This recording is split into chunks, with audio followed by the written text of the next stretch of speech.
Questão número 1 diz assim: novas observações de Júpiter foram realizadas com o telescópio espacial James Webb e uma das imagens capturadas por esse instrumento mostra a grande mancha vermelha do planeta.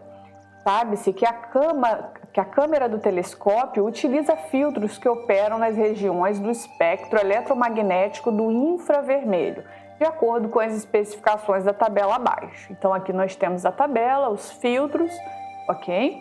E as frequências. Admita que, para a captura da grande mancha vermelha, o comprimento de onda do filtro seja de 800 nanômetros. Considerando um nanômetro igual a 10 elevado a menos 9 metros, determine em hertz a frequência dessa onda. Indique ainda a região do espectro eletromagnético utilizada nessa captura e justifique sua resposta. Bom, pessoal, vamos lá. Nós temos aqui algumas informações, né? Quais são as informações que o problema nos dá? Já vamos anotar aqui no cantinho. As informações. Ele te dá o valor do comprimento de onda, certo? Que é a lambda, que é 800 nanômetro. Já vou colocar o nano como 10 a menos 9 metros. Pessoal, aqui, lá no início do problema, geralmente no início da prova, vem a velocidade da luz também, tá? Se você não souber de cabeça, geralmente está no início da prova. É 3 vezes 10 a oitava metros por segundo, ok? E ele está pedindo aqui, qual o problema? Ele está querendo a frequência em hertz, certo? Para a frequência sair em hertz, né? Tem que estar tudo um sistema internacional.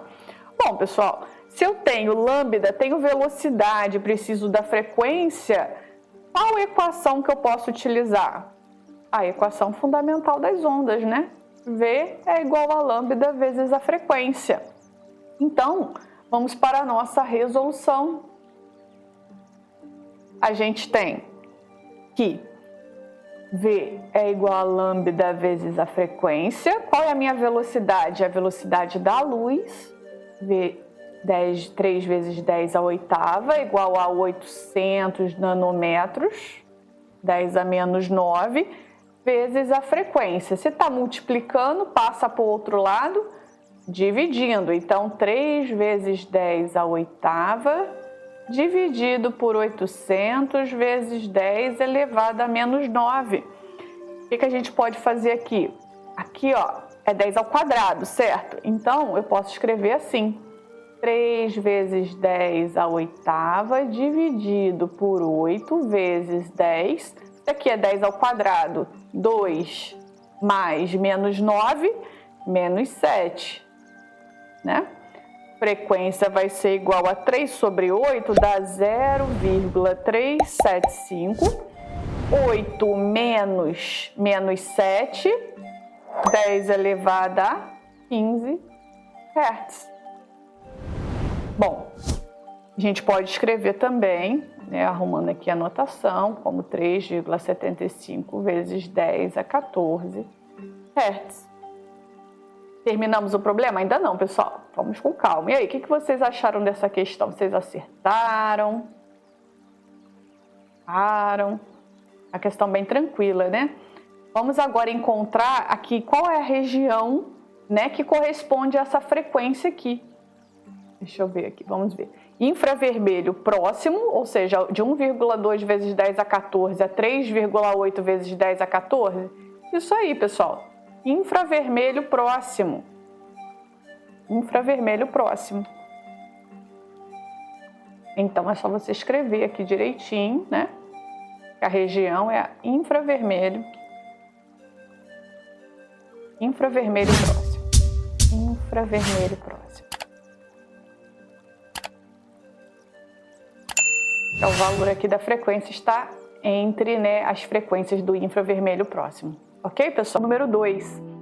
Em um sistema hidráulico de freios automotivos, ao pisar no pedal de freio, uma força de intensidade FA, a ela aqui, é aplicada sobre a área do pistão do cilindro mestre e uma força hidráulica de intensidade FH é aplicada sobre a área do pistão do cilindro de roda, conforme ilustra a imagem.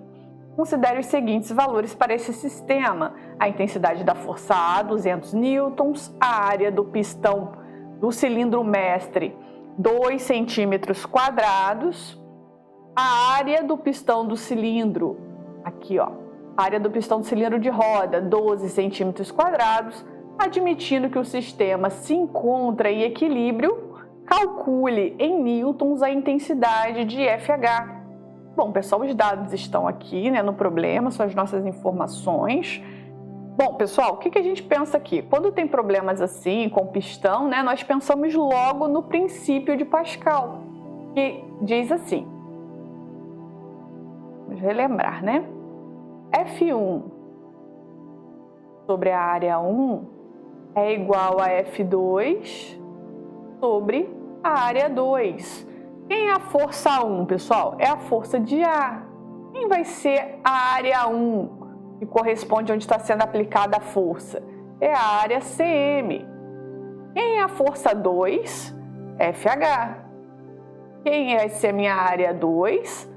A área CR, que é onde a minha força H está concentrada. Então, vamos colocar os valores agora. Quem é a força A? 200 newtons.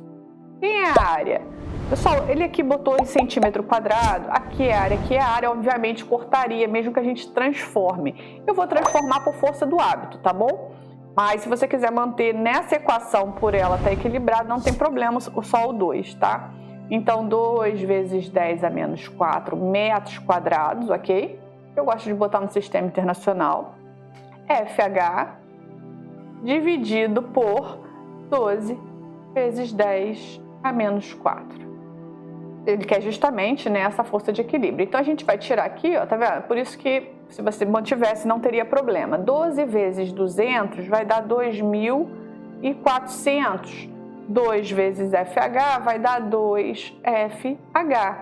Então, FH está multiplicando, vai passar para lá o 2 dividindo. Meu FH vai ser igual a 1.200 newtons. E aí, pessoal, o que vocês acharam dessa questão? Vocês acertaram? Vocês erraram? Deixem aí nos comentários. Bom, a questão diz assim: a aferição da pressão intraocular é feita com um aparelho chamado tonômetro de aplanação, mediante a aplicação de uma força de baixa intensidade sobre a superfície da córnea do paciente.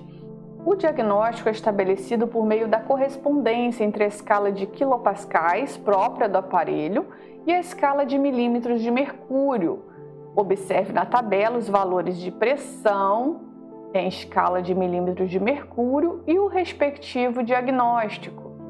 Considere um paciente com pressão intraocular de 25 kPa. O que é o quilo, pessoal?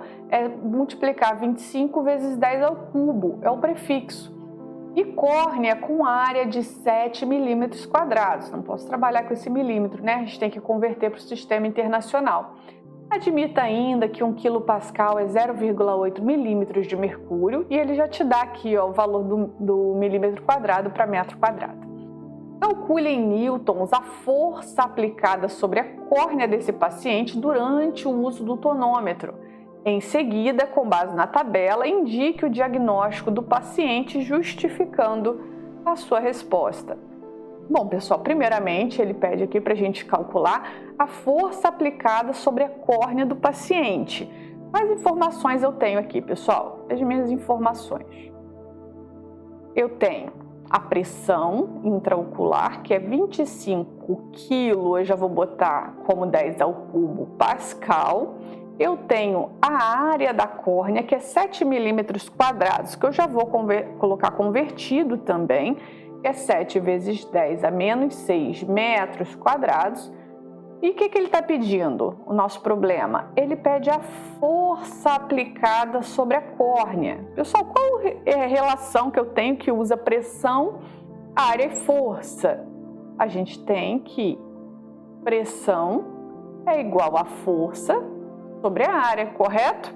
Bom, então aí fica fácil. Vamos para a nossa resolução. Vamos lá. E pressão é igual a força sobre área.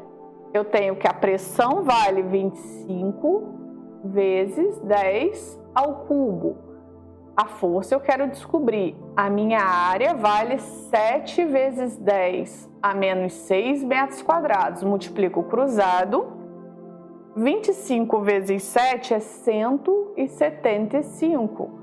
Eu estou multiplicando, eu repito a base aqui, vou somar os expoentes. 3 mais menos 6, menos 3 newtons.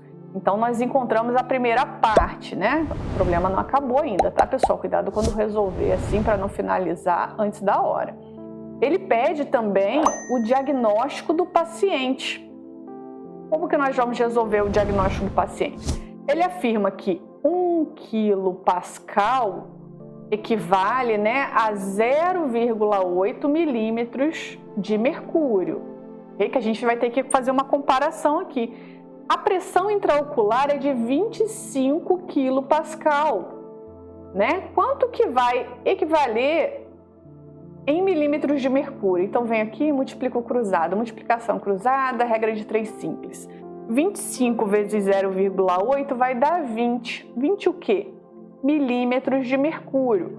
Bom, encontrei aqui a pressão, né, equivalente a 25 kPa em milímetros de mercúrio. Então, isso corresponde ao quê? Uma pressão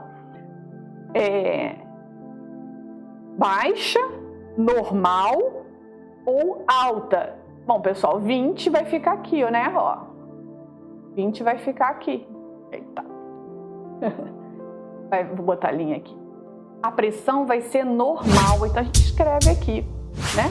A pressão vai ser normal, porque a pressão de 20 milímetros de mercúrio vai estar entre 10 e 21 milímetros de mercúrio, ok? Agora sim, pessoal, finalizamos a questão. A questão diz assim: a Agência Espacial Europeia realizou a primeira transmissão ao vivo de Marte ao receber imagens do planeta capturadas pelos equipamentos de uma sonda espacial. Cada captura de imagem foi recebida na Terra com um atraso temporal ΔT. Admita que essa transmissão ocorreu através de ondas eletromagnéticas que se propagam no vácuo com a velocidade de 3 vezes 10 a quinta km por segundo. Admita também que a distância entre a sonda espacial e a Terra seja igual a 3,24 vezes 10 a oitava. Determine em minutos o intervalo de tempo entre cada captura de imagem. Bom, pessoal, vamos lá. Quais são as informações que o problema nos dá? Eu sempre anoto aqui, pessoal, porque para ficar bem claro para vocês encontrarem as equações corretas, né? Então, a gente tem a velocidade de 3 vezes 10 a quinta km por segundo. É sempre bom anotar também para você ver se vai ter necessidade de conversão, né? Nós temos também aqui o nosso ΔS, que é a nossa distância, variação de espaço, né? Que é 3,24 vezes 10 a oitava quilômetros. Tá quilômetro por segundo, tá em quilômetros, tá tudo bem. Então, tem aqui as nossas informações. Qual é o problema? Ele quer o tempo, mas ele quer o quê? Em qual unidade? Minutos. Nesse caso, a minha velocidade aqui está em segundos. Então, lá no final, a gente vai ter que converter. Muita atenção aí, pessoal. Então, qual é a equação que nós podemos utilizar que trabalha com velocidade, distância e tempo? A nossa equação da velocidade média, que é distância sobre o tempo. Não é isso, pessoal? Bom, agora vamos para a nossa resolução. Vou resolver ali do outro lado, para não ficar muito embolado aqui. Nossa resolução. Ok. Se velocidade é distância sobre o tempo, a velocidade é 3 vezes 10 a quinta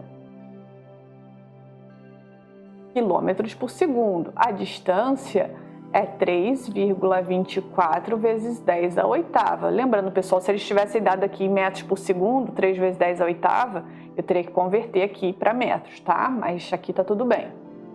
Dividido pelo tempo. Então, vou multiplicar cruzado, né? 3 vezes 10 a quinta ΔT vai ser igual a 3,24 vezes 10 a oitava Quem está multiplicando passa para o outro lado dividindo.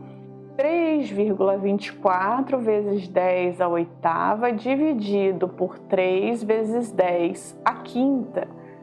Bom, pessoal, 3,24 dividido por 3 vai dar 1,08 vezes 10 à oitava, né?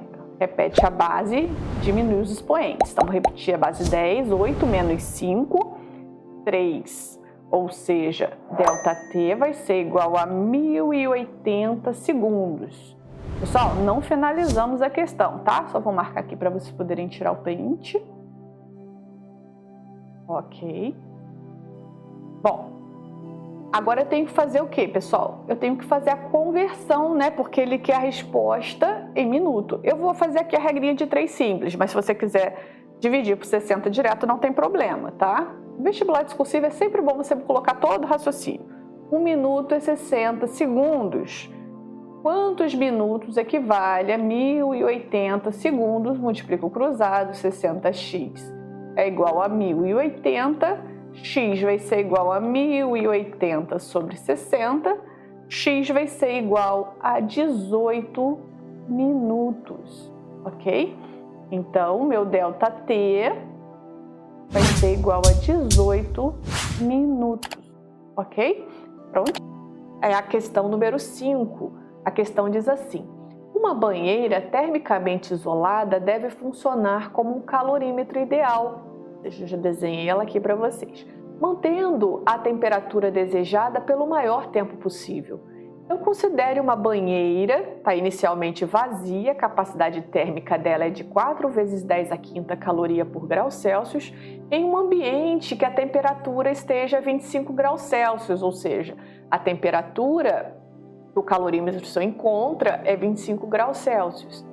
Adiciona-se a essa banheira uma massa de água, eu já coloquei aqui também, eu vou anotar aqui depois.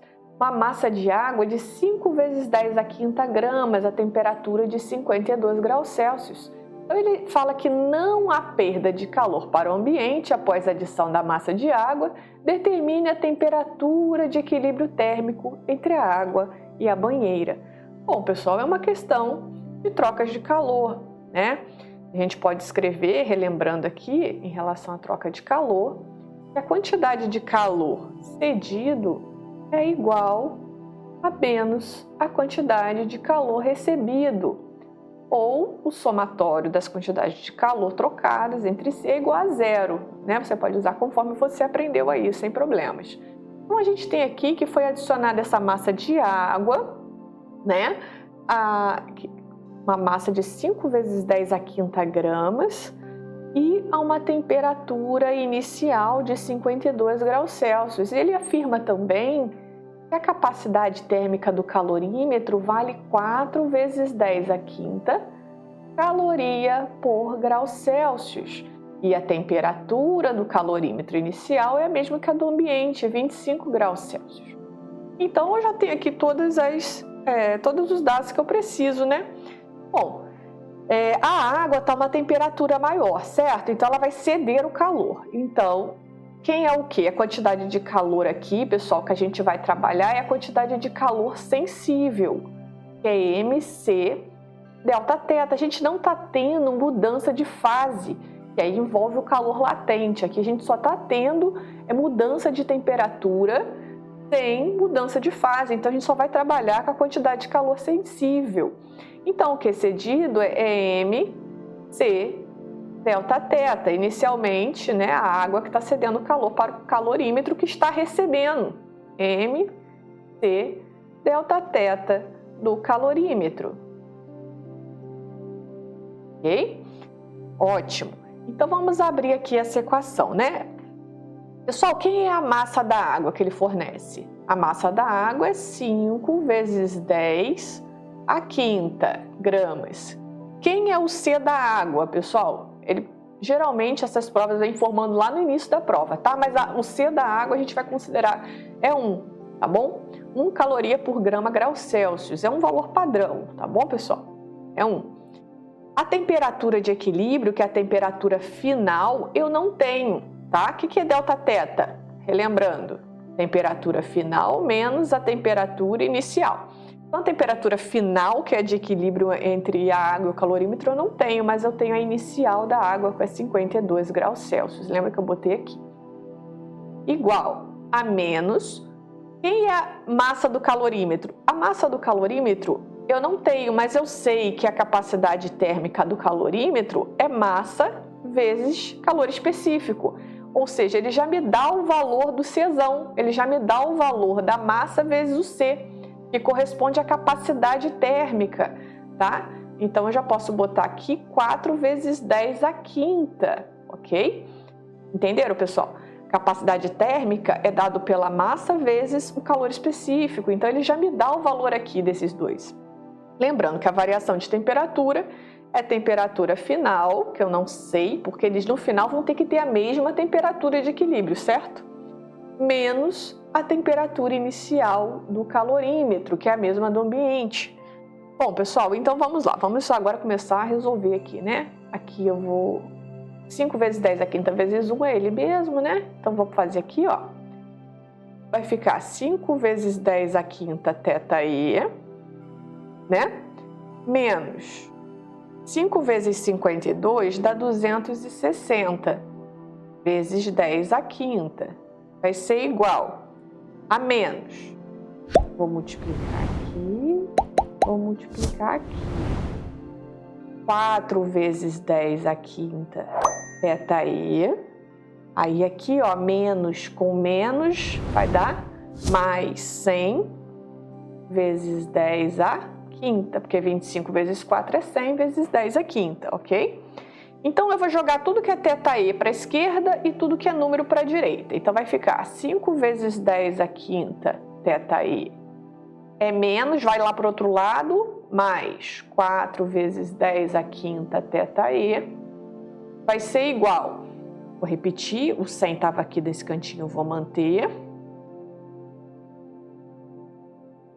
É menos, vai passar lá para o outro lado, mais. Show?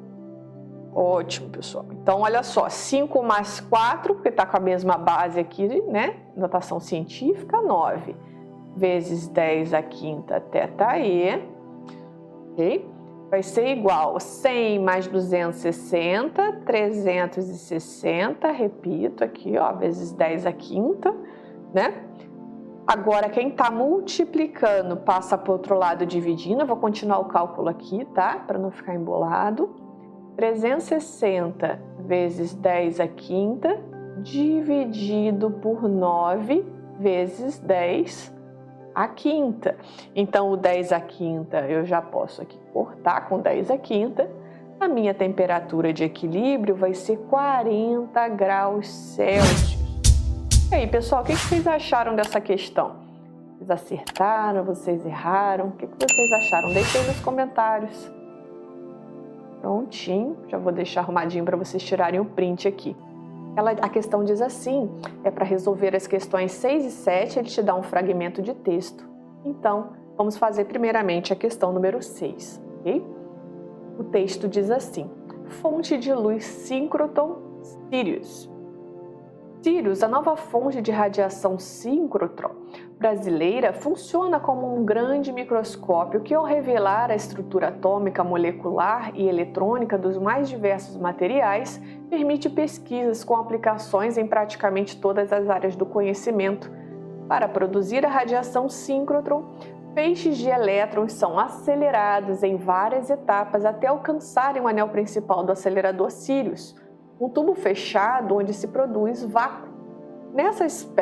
Nesse espaço confinado, os elétrons se movimentam em trajetória circular com rapidez próxima da luz. Então, vamos para a questão.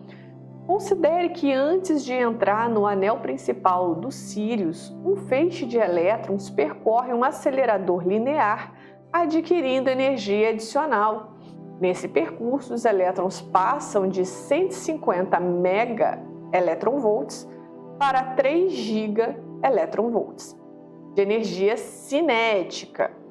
Admitindo que 1 electronvolt é igual a 1,6 vezes 10 a menos 19 joules, calcule em joules o trabalho realizado pela força resultante sobre os elétrons, né, em seu percurso no acelerador linear. Bom, pessoal, vamos lá. Aqui ele me dá a energia cinética final, que é 3 gigaelectronvolts, e energia cinética inicial, que é 150 eletronvolts, e ele quer que você calcule o trabalho. Bom, pessoal, nesse caso a gente tem que lembrar o conceito: o trabalho é igual à variação da energia cinética, certo? Então, ele quer o trabalho, eu sei que variação da energia cinética final, menos a energia cinética inicial. Então, é só eu jogar os valores que eu tenho aqui, que 3 giga, pessoal, giga é vezes 10 a nona eletronvolts, menos 150 mega. O que é mega? Vezes 10 a sexta. O problema aqui que as pessoas erram, às vezes é só o prefixo, né? Giga eletronvolts, então 10 a nona, mega eletronvolts, 10 a sexta, ok? Pessoal, eu posso diminuir isso aqui? 3? Não posso, porque aqui está 10 a nona e aqui está 10 a sexta. Eu vou passar isso aqui para 10 a nona, ok? A gente só vai andar com a vírgula. Menos. Você não vai abrir isso aqui em zeros, né? Porque ninguém aguenta. 0,150 vezes 10 a nona. Isso é igual a isso, pessoal. Tá vendo? Eu puxei os zeros aqui e acrescentei 3 casas aqui, ok? Então, o trabalho vai ser igual a 3 menos 0,150, que aí fica fácil, é 2,85 vezes 10 a nona eletronvolts. Bom, e aí, pessoal, como tá até aí? Até aqui tá fácil, né? Eu vou marcar aqui direitinho para vocês tirarem print. Ok? Agora a gente vai para a segunda etapa do problema. A gente ainda não chegou na resposta que ele quer, certo? Então, ele quer a resposta em joules e não em eletronvolts. Então, eu sei que 1 eletronvolts corresponde a 1,6 vezes 10 elevado a menos 19 joules, porque ele me afirma aqui, ó. Tá vendo? Então, 2,85 vezes 10 a nona eletronvolts vai corresponder a quantos joules? Eu multiplico o cruzado, né? X vai ser igual a 2,5 vezes 1,6, 4,56 vezes 10 menos 19 vezes 10 a 9, repito a base, somos expoentes. Então, menos 19 com mais menos 9 vai ser menos 10 joules, ok? Agora sim, pessoal, finalizamos a questão. Deixa eu marcar aqui direitinho. E aí, o que vocês acharam, pessoal? Gostaram dessa questão? Deixa aí nos comentários se vocês acertaram, se vocês erraram, tá bom? Bom, então geralmente questão discursiva a gente vai dar a resposta final completa, né? Qual seria o trabalho realizado pela força resultante sobre os elétrons? Então, o trabalho realizado pela força resultante sobre os elétrons em seu percurso no acelerador linear é 4,56 vezes 10 a menos 10 joules. Ok, pessoal? É a questão número 7. É a questão, pessoal, que o texto, se vocês não fizeram a 6 ainda, façam a 6 porque elas estão relacionadas, né? Tem um texto em comum para as duas, ok? Como eu já li a questão número 6, eu já vou dar continuidade aqui, ok?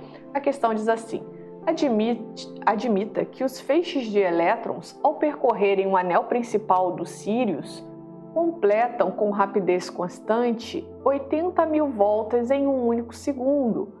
Admita ainda que o raio do anel possui 500 metros e que o π vale 3. Calcule em segundos o período do movimento, ele quer primeiro o período, e determine em metros por segundo a rapidez, ou seja, a velocidade alcançada por esses elétrons no acelerador Sírius. Bom, pessoal, vamos fazer primeiramente o que ele está pedindo, né? Ele quer primeiro o período. Pessoal, 80.000 voltas em um segundo é medida de quê? Medida de frequência, né? A quantidade de repetições e o intervalo de tempo, não é isso? Então, eu tenho que a minha frequência vai ser igual ao número de repetições por unidade de tempo. E quando for um único segundo, o que seria? A unidade é o hertz, né? Então, essa daqui, frequência 80.000 voltas em um segundo, vai ser igual a 80.000 hertz. 8, vou botar vezes 10 à quarta, tirar um pouco desses zeros, ok? Então, prontinho, nós temos a frequência. Pessoal, tem que relembrar o conceito que o período é igual ao inverso da frequência e a frequência é o inverso do período. Então, o período vai ser 1 sobre a frequência. 1 sobre 8 vezes 10 à quarta, que vai ser 1 sobre 8, né? Eu já vou botar aqui quando subir, elevado a menos 5, ok? Segundos, ok, pessoal? Vamos lá. Bom, deixar aqui então a primeira coisa que ele pede, que é o período, né? Em segundos, já está resolvido, ok? Agora vamos para o segundo pedido dele. Ele quer a rapidez alcançada, ou seja, a velocidade. Pessoal, a velocidade no movimento circular uniforme, ela tem diversas equações, mas eu vou usar 2π rf, ok? Então, velocidade vai ser, ele fala para o π para a gente adotar 3. O r é 500, que ele dá o raio do anel para a gente, vezes a frequência que nós encontramos, 8 vezes 10 à quarta hertz, ok? Então, a velocidade, quando eu multiplicar tudo isso aqui e resolver, vai dar 2,4 vezes 10 à oitava metros por segundo. E aí, pessoal, o que vocês acharam dessa questão? Vocês acertaram? Vocês erraram? Deixem nos comentários. Questão que dá para gabaritar, né? Geralmente o pessoal não gosta muito de movimento circular, mas uma questão bem tranquila de resolver, certo? A questão número 8. A questão diz assim: em determinada empresa, para armazenar corretamente produtos químicos, uma sala com volume de 8 metros cúbicos precisa estar a uma temperatura de 10 graus Celsius. Para isso, foi instalado nessa sala um aparelho de ar-condicionado com uma potência de 960 watts. Sabe-se que a densidade relativa do ar é 1,3 kg por metro cúbico e que o calor específico do ar é 0,24 calorias por grama grau Celsius. Admitindo que a sala esteja a temperatura inicial de 20 graus Celsius e que uma caloria é igual a 4 joules, determine em segundos o intervalo de tempo necessário para se atingir a temperatura de 10 graus Celsius. Bom, pessoal, vamos separar primeiro. A gente tem muitas informações nessa questão, né? Vamos colocar elas aqui do lado, organizadas, para a gente saber quais equações utilizar, não é isso? Bom, ele fala primeiro aqui de um volume de 8 metros cúbicos. Ele fala de uma temperatura, né, que precisa chegar, né, que é temperatura final de 10 graus Celsius. Ele fala, pessoal, de uma potência em watts de 960 watts. Ele fala da densidade relativa do ar, que é 1,3 quilos por metro cúbico. Calor específico do ar, que é 0,24 calorias por grama grau Celsius. Ele fala a temperatura inicial da sala, que é 20 graus Celsius. Ele nos dá a informação que uma caloria é 4 joules e ele pede o intervalo de tempo. Bom, pessoal, se eu tenho densidade, vou botar aqui de azul. Se eu tenho densidade, provavelmente tenho que utilizar a relação densidade igual a massa sobre volume.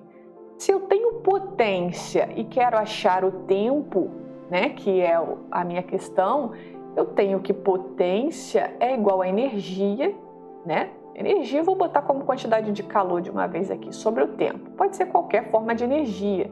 Por que eu estou falando de quantidade de calor? Porque ele fala que o calor específico do ar é 0,24. Então, nós temos que lembrar lá da quantidade de calor sensível, que é mc delta θ, massa vezes calor específico vezes a variação de temperatura.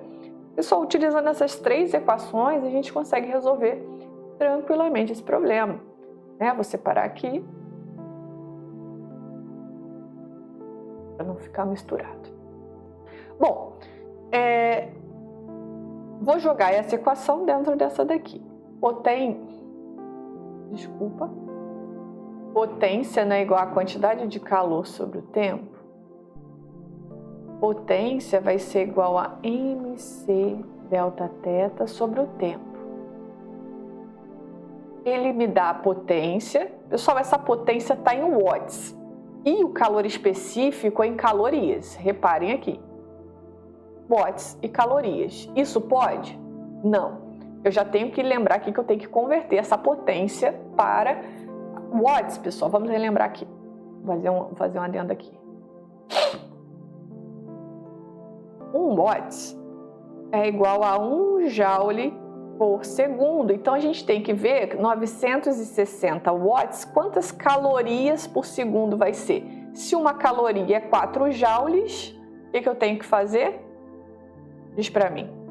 É só pegar 960 e dividir por 4, pessoal. Tá? Se uma caloria é 4 joules, eu vou ter que 960 watts vai ser igual a 240 calorias por segundo, ok?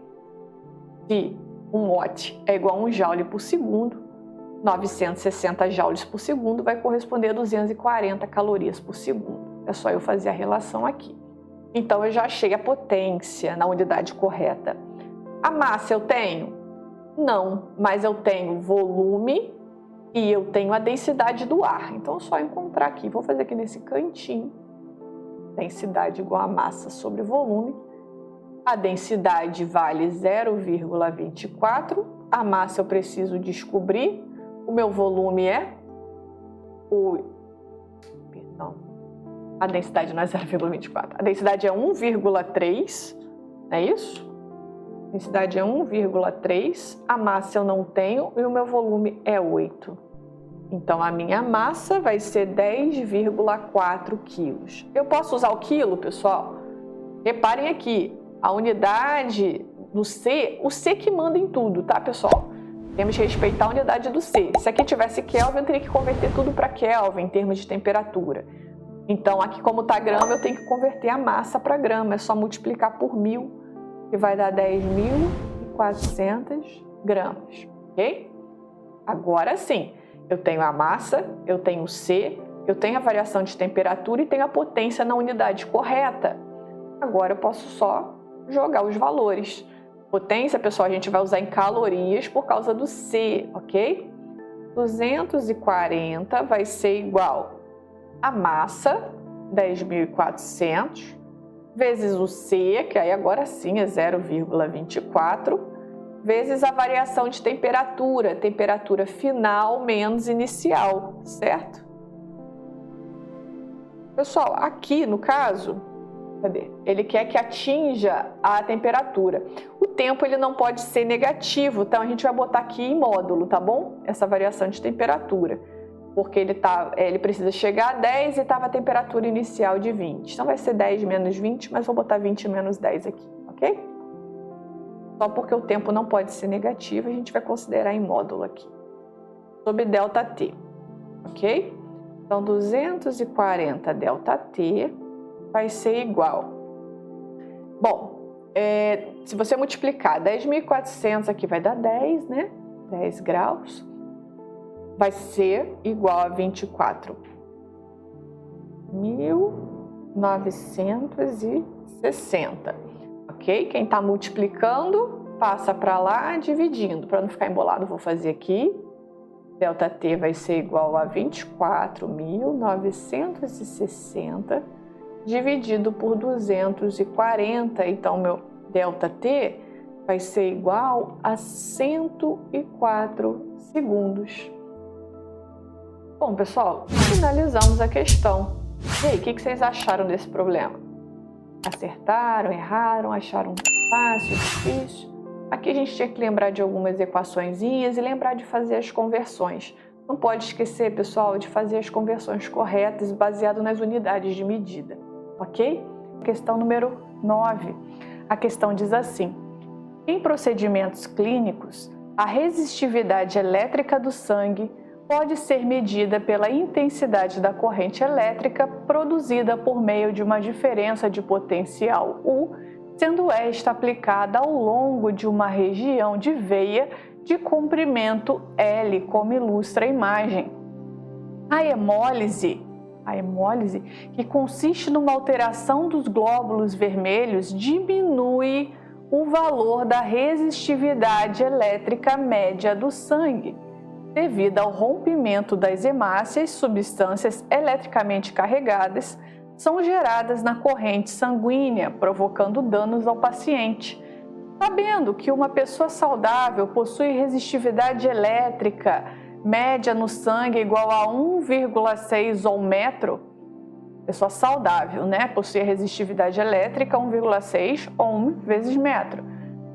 Considere os seguintes dados do procedimento clínico de um paciente. O L vai ser igual a 2 vezes 10 a menos 3 metros, a área de secção transversal, né, a área da base da veia, 2 vezes 10 a menos 6 metros quadrados, o U, que é a tensão, igual a 0,1 volts, e a corrente, 1 vezes 10 a menos 4 ampere.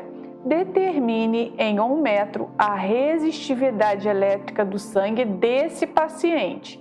Indique também se ele sofreu hemólise ou não, justificando sua resposta. Bom, pessoal, vamos lá. Eu tenho algumas informações aqui, né? Aqui está bem resumidinho já o que ele me dá. Ele me fala a resistividade elétrica média do sangue para eu poder basear no final para verificar se ele possui hemólise ou não. Ele quer essa nova resistividade elétrica, né? Te dá o comprimento L, né? Te dá a área da secção transversal, ele te dá a tensão, te dá a corrente. Bom, pessoal, aqui a gente tem que lembrar as duas leis de Ohm, né? U igual a RI e R igual a ρL sobre A, né? Porque aqui a gente tem tensão, a gente tem corrente, a gente pode descobrir a resistência, né? Tensão igual a resistência vezes a corrente, né? Essa é a primeira lei de Ohm. E também temos que lembrar a segunda lei de Ohm, que R é igual a ρ, que é a resistividade elétrica, vezes o comprimento, né? Que a gente já tem aqui, sobre a área da secção transversal, ok? Então, vamos iniciar aqui pela equação da primeira lei de Ohm. U é igual a R vezes I. Quem é o meu U? 0,1 volts. Quem é a minha resistência? Eu quero descobrir. Quem é a minha corrente? 1 vezes 10 a menos 4. Aí eu vou pegar 0,1 dividido por 1 vezes 10 a menos 4, eu vou ter a resposta, né, da minha resistência ser igual a 10 ao cubo ohms. Ok? Então, nós descobrimos o valor da resistência, tá, pessoal? Não é resistividade. Vamos continuar. Vou marcar aqui para vocês tirarem print e ficar organizado. E aí, o que vocês acharam até aí? Até aqui bem tranquilo, né? Vocês acertaram, vocês erraram essa questão? Bom, vamos continuando aqui. Agora sim, com o valor do meu R, eu vou usar a equação da segunda lei de Ohm, né? Então, R é igual a ρ vezes L sobre A. Então, meu R é 10 ao cubo. O meu ρ, que é a resistividade elétrica no sangue do meu paciente, eu vou descobrir. L eu já tenho, não preciso converter, tá tudo em metro. Então, 2 vezes 10 a menos 3, se não tivesse em metro, eu teria que converter, tá, pessoal? É dividido por 2 a área vezes 10 a menos 6 metros quadrados, tá aqui. Né? Então, aqui vou multiplicar cruzado, né? Aqui eu já posso cortar o 2 com 2, já facilita a minha vida. Vai ficar 10 a menos 3 igual a... Bom, eu já posso botar aqui 10 ao cubo vezes 10 a menos 6, repito a base, somos expoentes. 3 mais menos 6, menos 3. Então, aqui agora eu posso cortar com aqui. Então, meu ρ vai valer 1 ohmmetro. Bom, pessoal, ainda não finalizei a questão. Vamos com calma. Deixa eu marcar aqui, fica bem organizado para vocês. E aí? Tranquila essa questão, né? Dava para gabaritar. Bom, agora a pergunta que ele faz. A resistividade elétrica no sangue do paciente, acabamos de encontrar, o valor dele é 1. Indique também se ele sofreu hemólise. Para ele sofrer hemólise, ele precisa diminuir, né, o valor da resistividade elétrica média no sangue. Ele falou que o paciente saudável possui a resistência elétrica média no sangue de 1,6 ohmmetros. Então, o que acontece, pessoal? O Rho que nós encontramos, né? Vou botar aqui de preto. O Rho que nós encontramos vale 1 ohmmetro. Só que o Rho, ele é o quê? Ele é menor que 1,6 ohmmetro, que é o valor de uma pessoa saudável. Ou seja, o que a gente pode concluir com isso? Ele sofreu hemólise. Porque ele diminuiu o valor da resistência elétrica média no sangue, ok? Então, para a gente conseguir concluir essa questão com sucesso, eu teria que ler o texto direitinho para identificar esses pontos aí. Ok, pessoal? Questão número 10. A questão diz assim: considere um sistema com duas esferas E1 positivamente eletrizada, presa por um fio ideal isolante conectada a uma mola ideal fixada no teto, e E2 negativamente eletrizada conectada ao solo por uma haste isolante. E2 tem carga Q2 3 vezes maior que a de E1, sendo que Q1 vale 4 vezes 10 a menos 8, ou seja, o Q2 vai ser 3 vezes maior, ou seja, 12 vezes 10 a menos 8. Né? Daqui a pouco a gente anota. Quando E2 se aproxima de E1, a mola sofre uma deformação X de 3 milímetros. Essa mola aqui, ó, que está conectada, vai sofrer uma deformação de 3 milímetros. E o sistema vai atingir o equilíbrio. Pessoal, quando fala em equilíbrio, a gente tem que a força resultante é 0, né? Então isso ajuda bastante. Sabe-se que E1 tem a massa de 3 gramas e que a distância que separa as esferas corresponde a 40 milímetros. Desprezando as dimensões das esferas, calcule em Newton por metro o valor da constante elástica da mola. Bom, pessoal, vamos fazer aqui algumas observações. Ele está querendo o valor da constante elástica da mola, o valor de K. Essa mola aqui tem uma força elástica, que é igual a Kx, né? A gente também tem a presença de duas cargas elétricas de sinais opostos. O que isso significa? Que eu vou ter duas forças elétricas aqui de atração. Lembra o princípio de Dufay? Força elétrica de atração, porque uma é positiva e a outra é negativa, e os opostos se atraem, certo? A gente também vai ter uma força aqui, ó, que corresponde à força elástica, que é da mola. Ela sempre procura o centro da mola, tá, pessoal? Geralmente ela vem de cima e vem de baixo. Eu vou apagar a última aqui para não confundir vocês. Então aqui, ó, ela vai estar para cima e a gente vai chamar de fela, ok? Força elástica. Ele afirma também que a massa da carga E1 é 3 gramas, ou seja, o valor da massa, já vou converter aqui, tá, pessoal? Geralmente problemas de força resultante, a gente geralmente considera a gravidade, usa a força como Newton, então tem que estar no sistema internacional, tá bom? Então, o valor da massa vai ser 3 vezes 10 a menos 3 quilogramas, convertendo, tá bom, pessoal? Não pode deixar de converter. A mesma coisa acontece com esse milímetro aqui. 1 metro é 10 ao cubo milímetros. Então, como que vai ficar aqui? Aqui vai ser 3 vezes 10 a menos 3. 3 vezes 10 a menos 3 metros, né? Só multiplicar por 10 a menos 3. E aqui vai ser 40 vezes 10 a menos 3 metros. Prontinho, a gente já fez aqui algumas conversões. A gente sabe também que a carga 1, ele fala pra gente que tem o valor de 4 vezes 10 a menos 8 coulombs. Ele afirma que a carga 2 é 3 vezes maior, ou seja, 12 vezes 10 a menos 8 coulomb. É só multiplicar 3 vezes 4, ok? Bom, tá faltando umas coisas. Tá faltando uma coisinha assim. Mas a última força que está agindo aqui. Se E1 tem massa, ele vai ter a força peso. Sempre para baixo, tá, pessoal? Porque a gravidade está sempre agindo para baixo, o peso está sempre para baixo. Então, aqui, E1, a gente vê que ele tem 3 forças, né? Vou até botar ele separado aqui. Perdão, vou botar preto. A gente tem aqui a carga positiva, a gente tem peso, a gente tem Fel, que é a força elétrica, a gente tem Pela, que é a força elástica. Como ele está pedindo o valor da constante elástica, nós vamos analisar a força resultante na partícula 1, na partícula positiva, ok? Então vamos lá, pessoal. Esse tipo de problema, a gente desenha as forças e calcula a força resultante. É um clássico, né? Vamos lá. Então, eu tenho que a força resultante pela segunda lei de Newton é igual a massa vezes aceleração, certo? Vou botar vetorial agora. Força resultante é massa vezes aceleração. Se o sistema está em equilíbrio, como ele fala aqui, ó, o que acontece? A aceleração é 0 e a minha força resultante vai ser 0. Ótimo.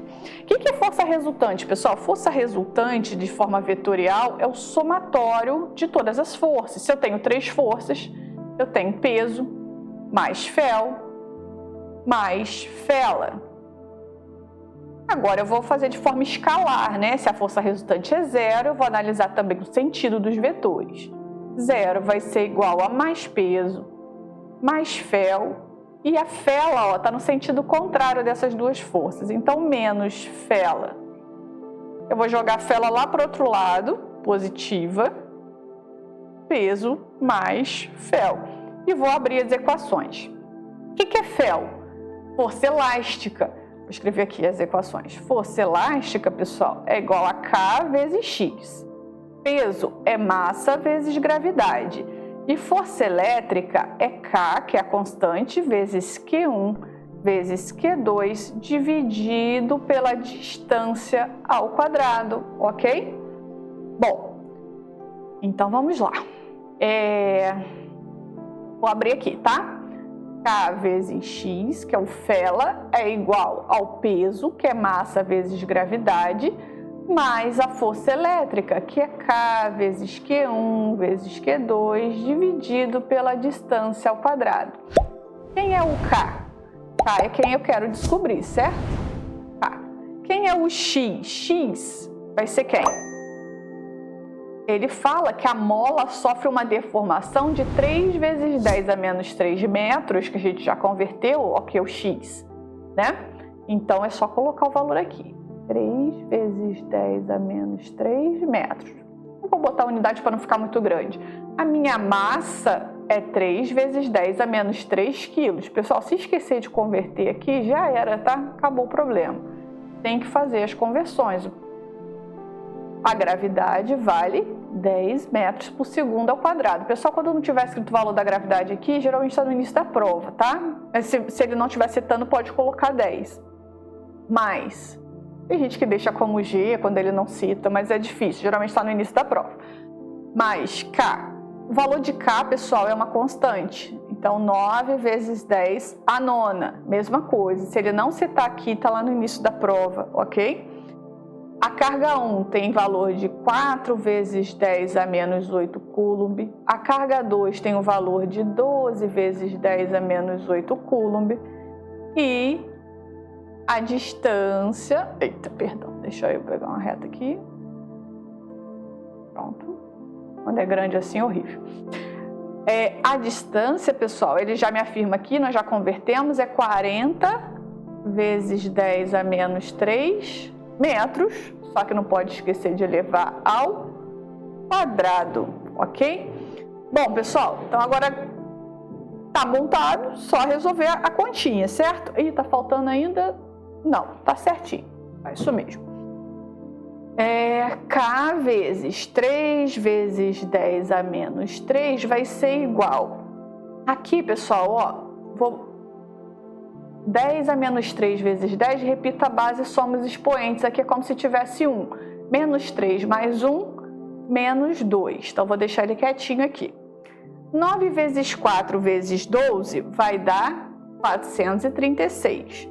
Perdão, 432. Fazinha aí com calma, tá? Vezes 10. 9 mais menos 8 mais menos 8. Menos 8 com menos 8. Menos 16. Mais 9 menos 7. Ok? Dividido.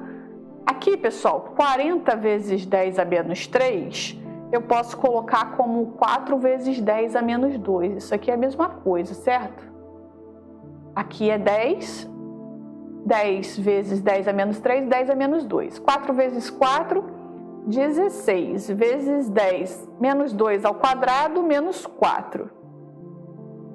Estou tentando melhorar um pouquinho a conta aqui pra gente, tá bom?